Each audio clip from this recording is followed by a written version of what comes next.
फिर तो तुम्हें कुछ कहने की जरूरत ही नहीं है। चलो मैं सदन का चक्कर लगा कर आती हूँ। माँ वो बहुत परेशान कर रहा है माँ। कौन? अमित? हाँ माँ, दिन भर चिल्लाता रहता है, हर किसी की बेइज्जती करता है, न खाता है न पीता है। उस दिन तो श्वेता जी ने समझा बुझा कर खिला दिया था। ठीक है, मैं देखती हूँ, बात करती हूँ। चल आइए।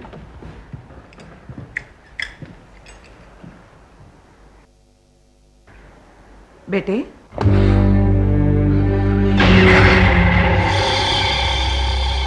मैं पहले भी आपको बता चुका हूं, मेरी मां बनने की कोशिश मत कीजिए। उम्र तो तुम्हारी मेरे बेटे जितनी ही है और मैं तुम्हारा नाम भी जानती हूँ, पर तुमने खुद ने नहीं बताया। एक ही बात को बार बार बताने की जरूरत भी मैं नहीं समझता। उस दिन बताया तो था, क्या नाम है उनका, श्वेता, श्वेता जी को बताया था। और श्वेता ने मुझे ना बताया हो तो? ऐसा हो ही नहीं सकता। आपने अभी अभी कहा कि आप मेरा नाम जानती हैं। मैं तो तुम्हारे नाम के अलावा तुम्हारे बारे में और बहुत कुछ जानती हूँ।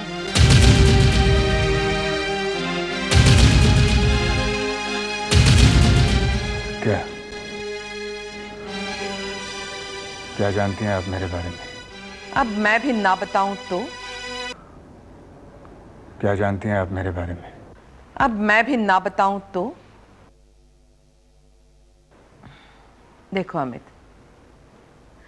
तुम जिस रास्ते पर चल रहे हो वो रास्ता गलत है।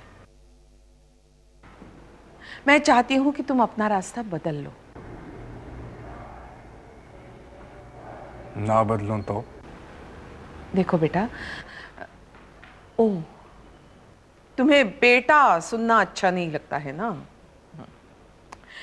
देखो अमित, तुम अपना रास्ता बदलोगे तो जिंदगी की हकीकत को पहचानोगे।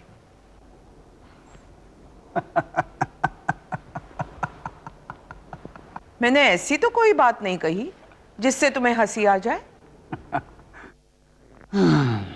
हंसी मुझे आपके इस बात पर नहीं, किसी दूसरी बात पर आ रही है। कौन सी बात? अब मैं भी ना बताऊं तो? तुम बहुत खुश दिल हो। अच्छा, इसका मतलब आप मेरे बारे में कुछ नहीं जानती। जानती क्यों नहीं? अभी तो मैंने कहा ना तुम खुश दिल हो। देखो, कभी कभी हालात इंसान को... बस बस बस, बहुत उपदेश सुनाया आपने। जिस दिन से आया हूं, सुबह से शाम तोते की तरह उपदेश रटवाए जाते हैं। मुझे आप यहां से जाने क्यों नहीं देती? कहां जाओगे? कहीं भी। आप कौन होती है मुझसे पूछने वाली? होती तो कोई भी नहीं, पर होना चाहती है। देखिए कल्याणी जी, मुझे ऐसा कुछ करने पर मजबूर मत कीजिए जिससे आपको तकलीफ हो। मेरी तकलीफ की चिंता है तुम्हें? मुझे किसी की कोई चिंता नहीं है, ना अपनी, ना आपकी, ना किसी और की। मुझे यहां से जाने दीजिए प्लीज। कैदी बना कर रख दिया आप लोगों ने, जाने क्यों नहीं देती? कब तक अपने आप से लड़ते रहोगे? माना कि कुछ लोगों की वजह से तुम्हें... देख, मुझे किसी ने कोई दुख नहीं पहुंचा है और न मैंने किसी को। नफरत हो गई है मुझे जिंदगी से, इसीलिए मैं अपनी जिंदगी को खत्म करना चाहता हूं। अमित, हिम्मत से हालात को और प्यार से नफरत को बदला भी तो जा सकता है ना? प्यार, ये छोटा सा शब्द अपने आप में कितना इतिहास छिपाए हुए है। सच तो यह है कि ये दुनिया प्यार का मतलब ही नहीं जानती। तो तुम दुनिया को प्यार का मतलब सिखाने की कोशिश क्यों नहीं करते? कोशिश ही तो करने गया था, पर आप लोगों ने मेरी कोशिश पूरी नहीं होने दी। शायद मेरी मौत ही उन्हें प्यार की डेफिनेशन बता दी थी। भाई जो, चले जाइए यहां से। मुझे आपसे कोई बात नहीं करनी। Please get out from here. ठीक है, अगर तुम कहते हो तो हम यहां से चले जाते हैं, पर तुम्हें भी मेरी एक बात माननी पड़ेगी। जब तक तुम नहीं चाहोगे तब तक तुमसे कोई भी बात नहीं करेगा। पर इस सदन में कोई भूखा नहीं सोता। तुम्हें समय से खाना खाना होगा। हाँ, भूख लगेगी तो खा लूंगा। ये तो कोई बात नहीं हुई।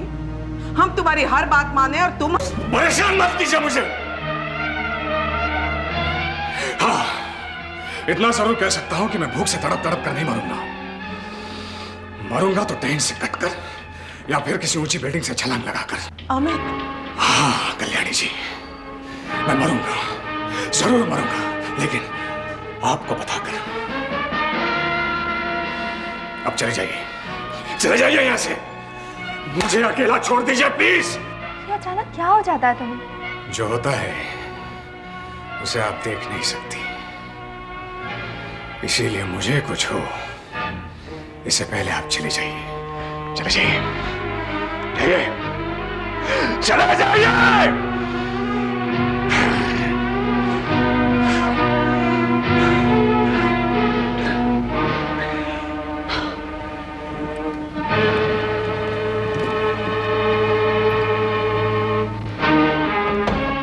ऐसे नहीं मानने वाला है। श्वेता कहाँ है? उसे बुला लो। जी माँ जी। प्रोडक्शन रूम के इंस्पेक्शन के बाद मुझे शकील से मिलने जाना है। श्वेता आए तो उसे सब कुछ समझा देना। जी माँ जी। ये तो क्या कह रहे हो संजय भैया? ममता ने तो मुझे ये बात नहीं बताई। वो तुम्हें कैसे बताती? तुम तो उसकी कोई बात ही नहीं सुनना चाह रही थी। वो कह रही थी तुम बहुत नाराज थी उससे। सच कह रही थी। मुझे तो बहुत गुस्सा आ रहा था। उसके मुंह पर तो शिकन तक नहीं थी। ऐसी बात नहीं है श्वेता, ये हमारे खिलाफ किसी की साजिश है और मुझे लगता है इसमें कल्पना भाभी का हाथ है। शादी टूटने का कारण तो कुंडली है, इसमें कल्पना भाभी का हाथ कैसे हो सकता है? हो सकता है, कल्पना भाभी का हाथ हो सकता है इसमें। नहीं नहीं, अगर ऐसी कोई बात होती तो अंकल आंटी मुझे जरूर बताते। इतनी देर तक मैं उनके पास बैठी रही, उन्होंने तो मुझे कुछ भी नहीं बताया। कल्पना भाभी तो उन्हें कांग्रेचुलेशन देने गई होंगी। कैसी बातें कर रही हो तुम श्वेता? उन्होंने मुझे फोन तक करने की जरूरत नहीं समझी और वहां जाकर उन्हें कांग्रेचुलेट कर रही हैं। देखो श्वेता, तुम ये सब बातें नहीं समझोगी, बहुत भोली हो तुम। शायद तुम ठीक कह रहे हो भैया, मुझे भी कुछ गड़बड़ दिख रही है। श्वेता, तुम्हें मेरा एक काम करना होगा। देखो भैया, ममता के घर जाने की बात छोड़कर तुम जो कहोगे मैं करूंगी। श्वेता, तुम्हें ममता के घर ही जाना होगा। नहीं भैया, मैं उसके घर नहीं जाऊंगी। इसका तो दिमाग खराब हो गया है, पता नहीं क्या समझती है अपने आप को। मेरी खातिर इतना करो श्वेता, प्लीज। नहीं भैया, मैं नहीं जाऊंगी उसके घर। वैसे आप मुझे उसके घर क्यों भेजना चाहते हैं? श्वेता, मैं चाहता हूं कि तुम किसी भी हालत में उसके घर जाकर उसकी जन्म कुंडली यहां ले आओ, लेकिन इस बात का पता किसी को नहीं लगना चाहिए। पर इससे होगा क्या? क्या होगा उसकी फिक्र मत करो, जो मैं कह रहा हूं वो करो प्लीज। ठीक है।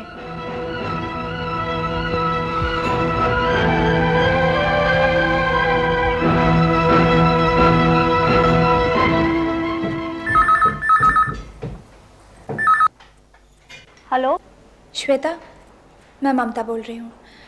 माँ जी ने तुम्हें फौरन सदन बुलाया। क्यों? मैं नहीं जानती। माँ कहाँ है? माँ जी इस वक्त यहाँ नहीं है, प्रोडक्शन रूम में है। एक मिनट जरा होल्ड करना। किसका फोन है? ममता का फोन है, मुझे इसी समय कल्याणी सदन बुलाया है। क्यों? ये तो वो भी नहीं जानती। ठीक है, तुम ऐसा करो, पहले सदन चली जाओ, उसके बाद ममता के घर चली जाना। ठीक है। अच्छा, मैं अभी आती हूँ। ठीक है।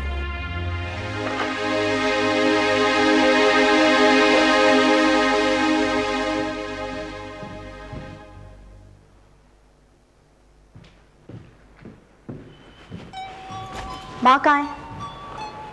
अब तक नाराज है मुझसे? ये मेरे सवाल का जवाब नहीं है। मैंने कहा माँ कहाँ है। ठीक से बात तो कर श्वेता। पहले मुझे ये बताओ कि माँ कहाँ है। और ना बताऊं तो मैं वापस जा रही हूँ। अरे गुस्सा तो तेरी नाक पे बैठा रहता है। माँ शकील भाई से मिलने जेल गई हैं। तो मुझे यहाँ क्यों बुलाया? वो मैं बताऊंगी। फोन पर भी तो बता सकती थी। फोन पर बताने लायक बात नहीं थी। ऐसी कौन सी बात थी? अच्छा, तो अब नाराजगी दूर हो गई ना मुझसे? केवल उस समय तक जब तक माँ का बताया हुआ काम पूरा नहीं हो जाता। अच्छा, और उसके बाद तू मुझसे बात नहीं करेगी? नहीं, कभी नहीं? हाँ, कभी नहीं। Thank God, thank God. भला टली।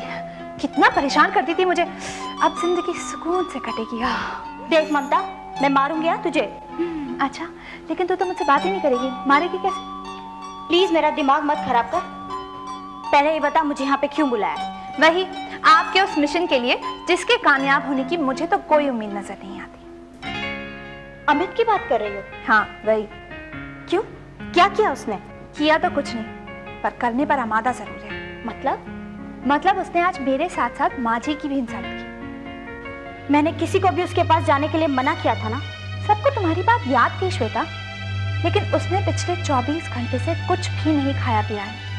इसलिए जयराम जी और सुधा उसके कमरे में थाली लेकर पहुंचे तो उसने खाने की थाली फेंक दी। और तुम अच्छी तरह से जानती हो माँ जी हर चीज बर्दाश्त कर सकती हैं, लेकिन सदन में कोई भूखा सोए तो क्या माँ के?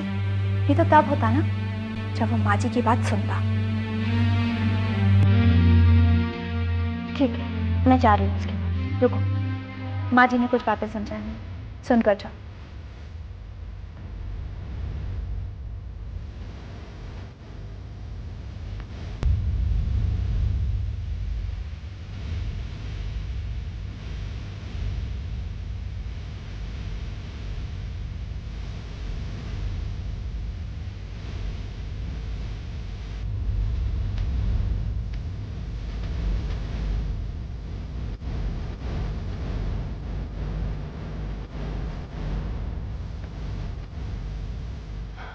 मैं जाती हूँ उसके पास। नहीं श्वेता जी, मैं आपको उसके पास नहीं जाने दूंगी। जब तक माँ जी नहीं आती तब तक उसके पास कोई नहीं जाएगा। मैंने उसके कमरे में बाहर से ताला लगा दिया है। ये क्या किया आपने? उस दिन माँ जी और ममता जी के जाने के बाद उसे समझाने के लिए जयराम जी उसके कमरे में गए थे। फिर क्या हुआ? उसने जयराम जी पर हाथ उठाया। क्या? मुझे तो कुछ साइकिक केस नजर आता है। बहुत पागलों जैसा व्यवहार करता है वो। नहीं सुधा दीदी, उस वक्त गलती जयराम जी की थी। उनको नहीं जाना चाहिए था उसके पास। हाँ सुधा, श्वेता ठीक कह रही है। माँ जी सुनेंगी तो वो भी नाराज होंगी। लेकिन श्वेता, इस समय मुझे उसके पास जाना होगा।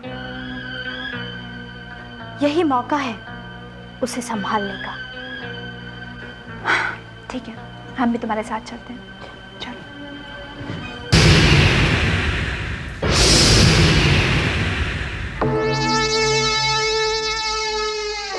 जय भैरव।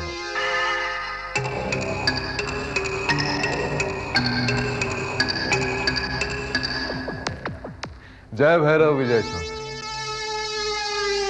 आज तुमने डाबला भाई को खुश किया, अब तो मुझे अपना फैसला बदलना पड़ेगा। मेरे साथ रहकर तुम वक्त के पाबंद हो चुके हो। अच्छी बात है, बैठो।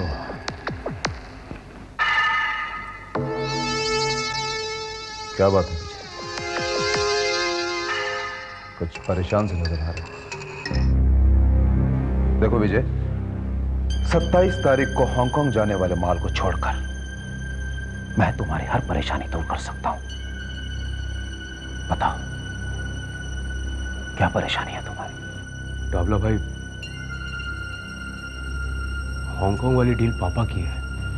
मैं तुमसे पहले भी कह चुका हूं कि मैं तुम में और तुम्हारे बाप में कोई फर्क नहीं समझता, कोई अंतर नहीं समझता। अगर तुम अपनी मां के सदन की इज्जत बचाने के लिए अपने जमीर को बेच सकते हो तो क्या क्या अपने बाप के डील में मेरे 2 नंबर का माल नहीं बेच सकते हो? ढाबला भाई, आप मेरी प्रॉब्लम समझ नहीं रहे।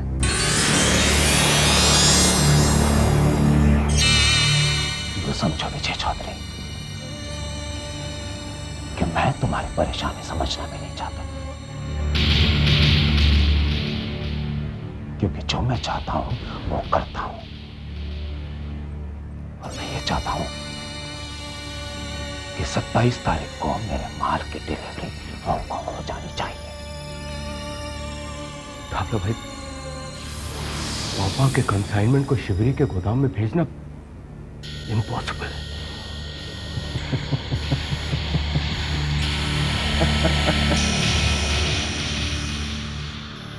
विजय चौधरी, मैंने तुम्हारा इम्पॉसिबल काम भी पॉसिबल किया है मैंने। अब तुम्हें काम करना ही होगा, किसी भी कीमत पर करना होगा। और तुम्हें अच्छी तरह से जानते हो कि ढाबला भाई को ना सुनना पसंद नहीं है, वरना ढाबला भाई, बात यह है कि पापा अपना माल खुद चेक करते हैं। हाँ, तो चेक करने दो ना उन्हें, किसने रोका है? जब वो माल उनके गोदाम में हो तब उन्हें चेक करने दो, एक बार क्या 10 बार करने दो। लेकिन जब वो माल कार्गो के लिए रवाना होगा तब वो माल तुम्हारे गोदाम से सीधा शिवरी जाएगा। ये काम तुम्हें करना है विजय।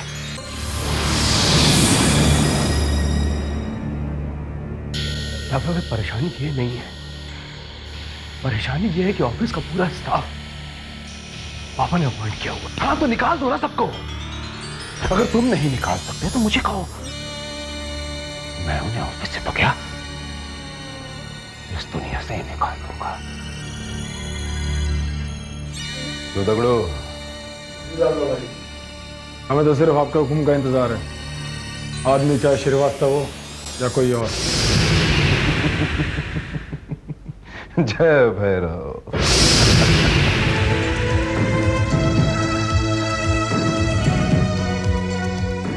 तो बोलो विजय, ये काम करोगे या नहीं, या फिर मैं श्रीवास्तव के एक्सीडेंट का प्लान बनाऊं? नहीं ढाबला भाई, इस बात को मैं संभाल लूंगा। अच्छा है, जब इस बात को संभाल लोगे तब मेरे पास आना बात करने के लिए। जय भैरव।